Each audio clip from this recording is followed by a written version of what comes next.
Welcome to Fall Forum 2020. On behalf of the Cornell Undergraduate Research Board, thank you for joining us this evening for this very exciting first day of events.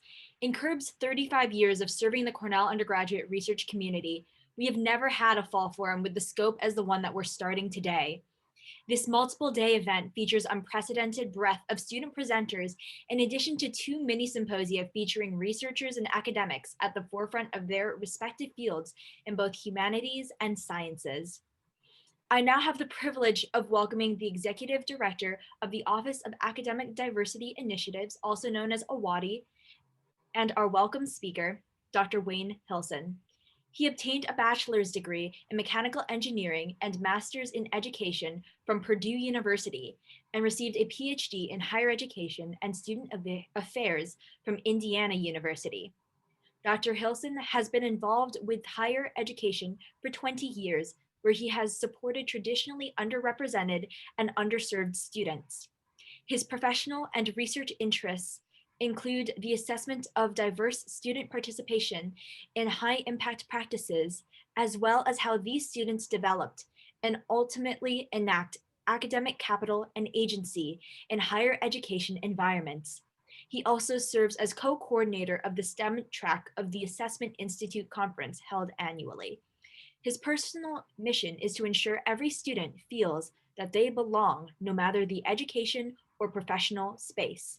Now, without further ado, Dr. Wayne Hilson, if you could please go ahead. Thank you so much, Annabella. As she mentioned, Executive Director of the Office of Academic Diversity Initiatives, we affectionately call ourselves OADI, as many of you know. To everyone, good evening, and welcome to the Fall 2020 CURB Forum. To our distinguished speakers and guests, thank you for sharing your work and wisdom. To our students, including our CURB leaders, you represent the very best of us. You have brought us together in spite of unprecedented change, and we are grateful for your resilience and vision. I would first like to ground our subsequent time together by quoting CURB itself, an organization that firmly believes that research is strongest when it is created and conducted by students with diverse backgrounds and academic interests. This insightful and explicit charge begs the question, are we all ready to accept the challenge of creating equitable spaces of discovery? The function of research and scholarship is to continually expound upon what is considered truth. An effective scholar is proficient at mitigating one's biases along this path of discovery. In an increasingly diverse educational and societal landscape, the most impactful scholars will be those who accept the challenge of expanding their worldviews regarding what true access to the research experience means for the faculty member, the student, and ultimately the work. We as human beings, especially the seasoned scholars that are listening tonight, can all attest. It is a rare thing to truly create. From the miracle of conception to the seismic shifts in our understanding of self and the universe. No matter where it happens, aha moments don't come around often and can in fact happen at that strange intersect of tested modes of scholarship and what some would call serendipity. My first challenge to you, view your role in creating equitable spaces as something you have complete control over. If your aha moment took place just now, congratulations, you've got that part out of the way. Now you can focus on the work. Your ability to think more expansively about the research experience, your scholarly community, and the characteristics you possess as lovers of inquiry, both inherent and honed over time, will inform the extent to which you're able to create the equitable spaces you seek. As Annabella mentioned, for the past 2 years, I've had the pleasure of serving as co-coordinator of the STEM education track at the annual Assessment Institute. In fact, in some form or fashion, my entire career has evolved traversing both of these seemingly desperate areas in terms of my own research interest and work as a higher education professional. As she mentioned, I have a BS in mechanical engineering and graduate degrees in education, meaning that I've had a front row seat, or at least a middle row seat, to an interdisciplinary marriage of sorts that has led to not only a greater understanding of science, technology, engineering, and mathematics as fields of study, but the pedagogical practices that inform the extent to which content knowledge is effectively shared across time, across generations, and across diverse populations. The scholarship produced over the past 40 years in this area has introduced our journals, our symposia, our conferences, institutions, and even our legislatures to previously unknown and or ignored educational and social inequities, created opportunities to explore innovative mixed method research designs and analysis, and most importantly, served as a powerful catalyst for exploring the impact of STEM through a more humanistic lens. Several short months ago, the world was treated to the successful launch and return of the SpaceX Dragon spacecraft. This and other recent collaborative projects between NASA and the private sector have reinvigorated the thirst for exploration shared by many. However, it's important to remember, space capsules aren't designed without ergonomic experts weighing in. Missions aren't launched to the moon or Mars without the insights of social and psychological scientists on the impact of extended mission duration and or isolation on crew performance, or even group dynamics. Funding to support exploration is largely dependent on the nation's collective view of its value and a legislature's perception of where their local constituents wish to see their tax dollars used. These things can sway a yay or a nay on a funding bill. Our political and data scientists help provide historical context and predictive analytics to help inform myriad stakeholders to this end. Scholarship at its core is an exercise in collaboration and connectedness, whether we're active or intentional participants or not. Understanding this dynamic and modeling this in our scholarly spaces further prepares future truth seekers to adeptly navigate their work as global citizens and scholars. Work across disciplines not only to explore new research possibilities, but help create a shared narrative on the importance of good science, not fake news, in moving our society in a positive direction.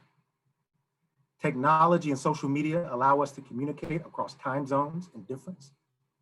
What messages about science and the impact of research and scholarship are we disseminating? You have a vital role in sharing with the world the value inherent in a diversity of thought, both conceptually and in practice. We've been talking about NASA and space a little bit. If you haven't seen it, I suggest a powerful movie for you to watch called Hidden Figures. It was released in 2016. And as the name suggests, it's the story of 3 Black women at NASA in the early 60s who literally helped rocket our country to the forefront of space exploration during the time of the Mercury missions, yet were unknown to the general public for decades. I'm a huge astronomy buff. I've been that way all my life. And I don't remember seeing them represented at all during my umpteenth viewing of The Right Stuff in 1984.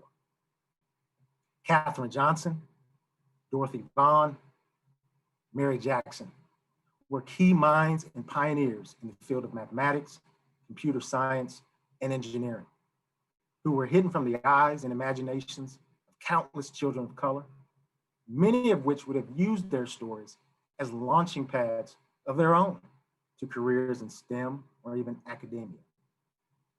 Concurrently, they were hidden from the majority population as well, thus depriving a generation of citizens the opportunity to view diverse others as not merely consumers of knowledge and innovation, but the creators of it. Their stories and thousands of others represent not only a missed opportunity to tap into the full scope of our country's talent, but also to facilitate what I like to call the equity of impact. We missed the train due to bias, racism, classism, and sexism that could have carried everyone farther and faster in terms of knowledge sharing, innovation, and ultimately prosperity. When we fail to actively and intentionally galvanize diverse research communities, we fail to see the possibilities outside our own worldviews, or heaven forbid, our own intellectual or creative limitations. We can't see all things. We can't anticipate all variables. We can't envision how our work will impact others across all contexts. We also take the chance of missing out on the creative and divergent possibilities that makes the act of discovery so exciting.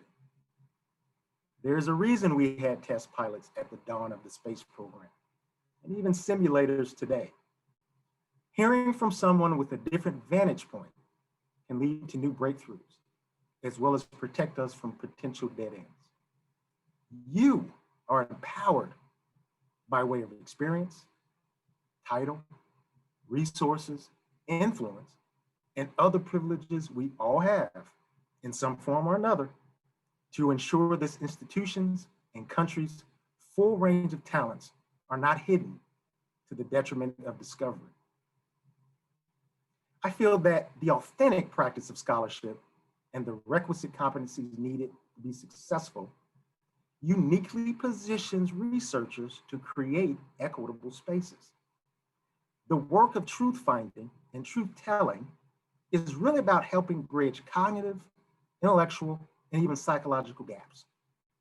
Scholars help bridge divides between what we think we know and increasingly more accurate explanations of how the world works. At one point, we thought the Earth was the center of the universe. And now we know that it was our iPhones the whole time. And yes, you can put LOL in the chat box.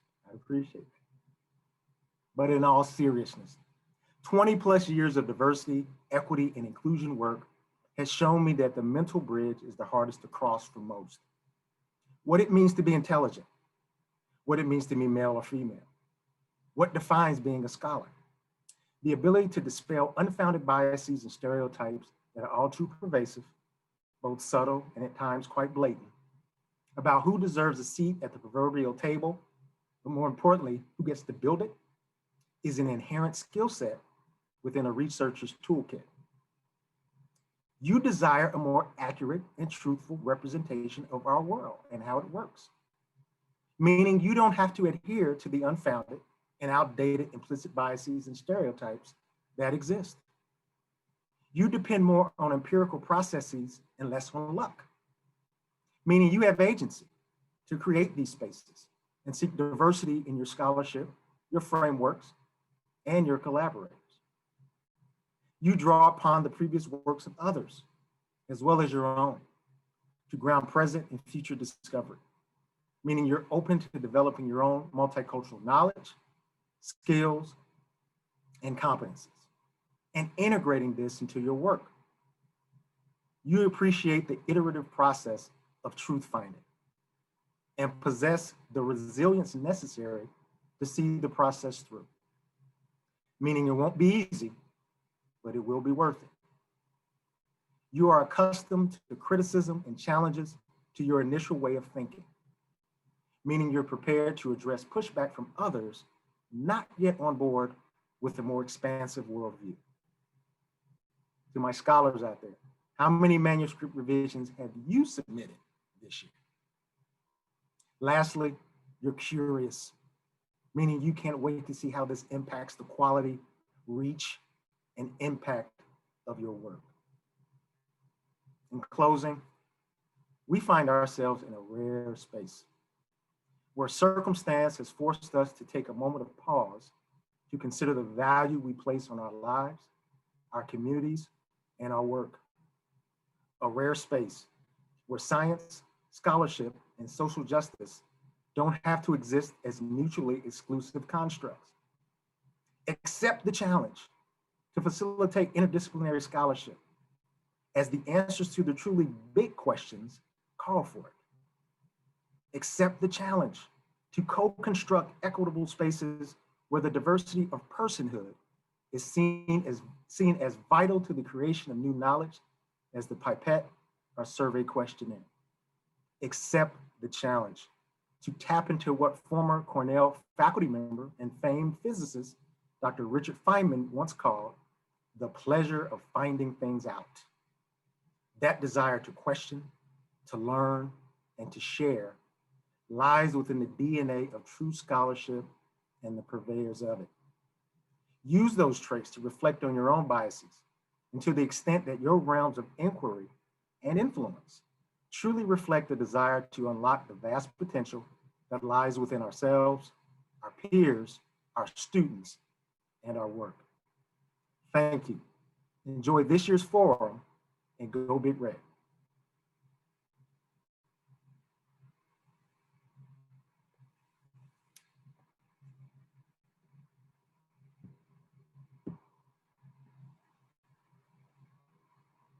Thank you for your words, Dr. Hilson. That was a wonderful talk. At this point, I would like to open up the question and answer section. If you have any questions for Dr. Hilson, please put them in the chat. The button should be available in the center of the bottom of your screen.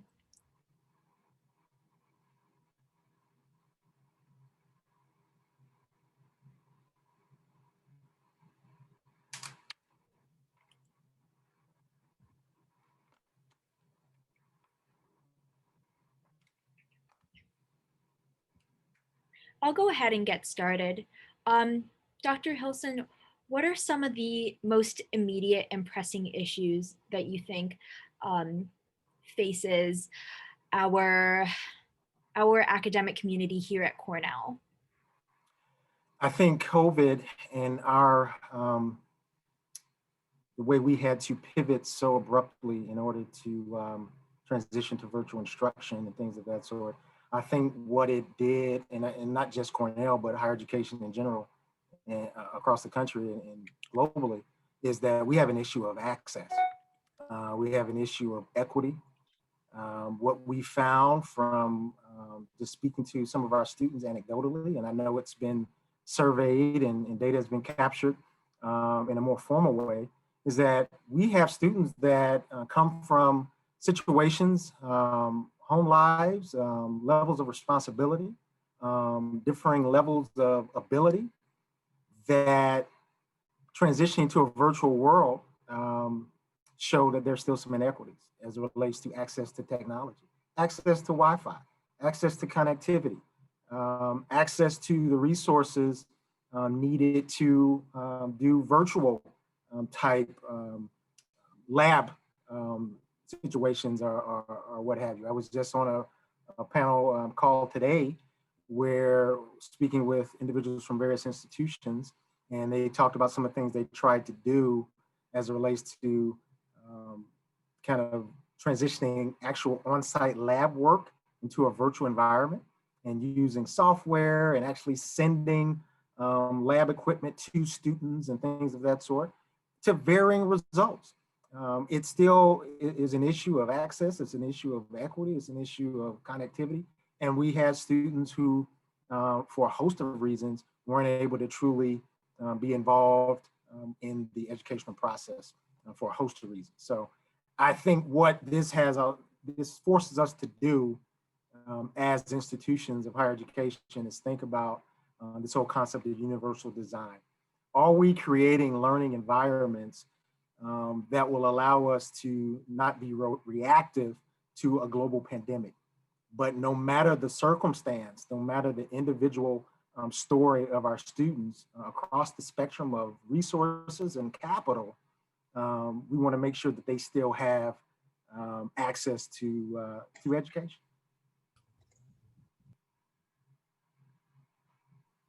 Thank you. I believe we have a question in the chat.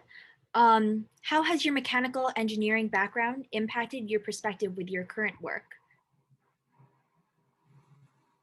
Um, Actually, what it did, because that's an interesting question, because I always get asked, why did you change? That's something that always comes up.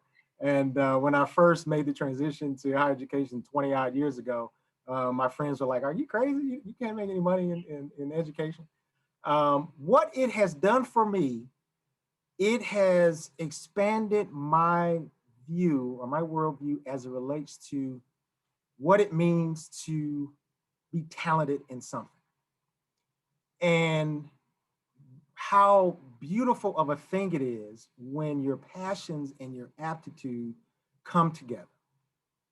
And so over time, as I've thought about my own career, even though I did not stay in STEM in a technical sense, I think the critical thinking, the problem solving aspects of it, I think carried with me. Purdue did an excellent job of instilling those things in me.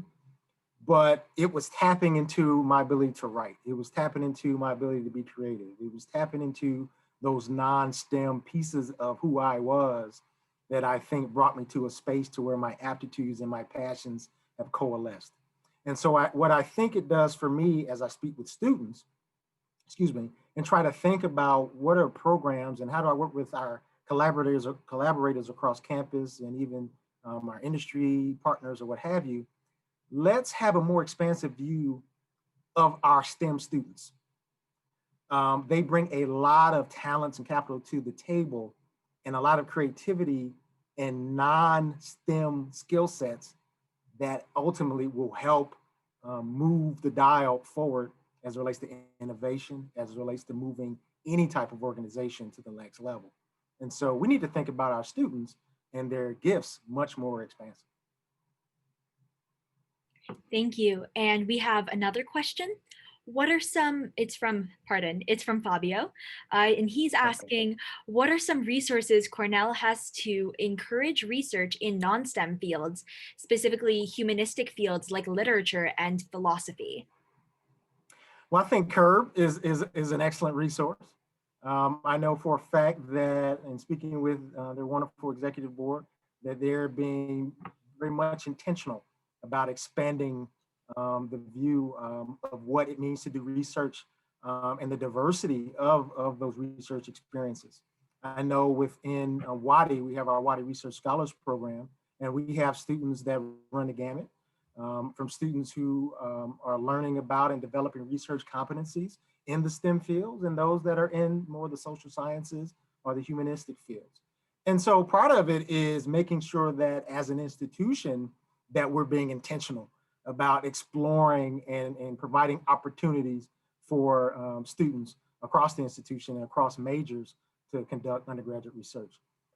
I think it's important to also help students understand that you have some agency in this as well. And so in those majors that are more social science leaning or what have you, go talk to your professors. They're always looking for talented individuals in order to help pass that knowledge on as it relates to what it means to be a scholar and things of that sort. And they're always looking for folk to help them move the dial forward as far as their research. And so I think it's a two-way street. I think as an institution, we can make sure that we're being much more intentional about providing resources, whether it's financial or otherwise, to students across majors, but also students have agency as well. If you have ideas, if you have things that kind of are interdisciplinary in nature, speak to your professors as well. And we also have an Office of Undergraduate Research on campus, Dr. Laurel Southard, who's doing a lot of work in making sure that that message is being shared also. And so I've been here about a year and a half since July. And so I'm excited about what the possibilities are for Cornell and our students across the board. Thank you very much, Dr. Hilson. At this point, if anyone has any additional questions, feel free to drop them in the chat.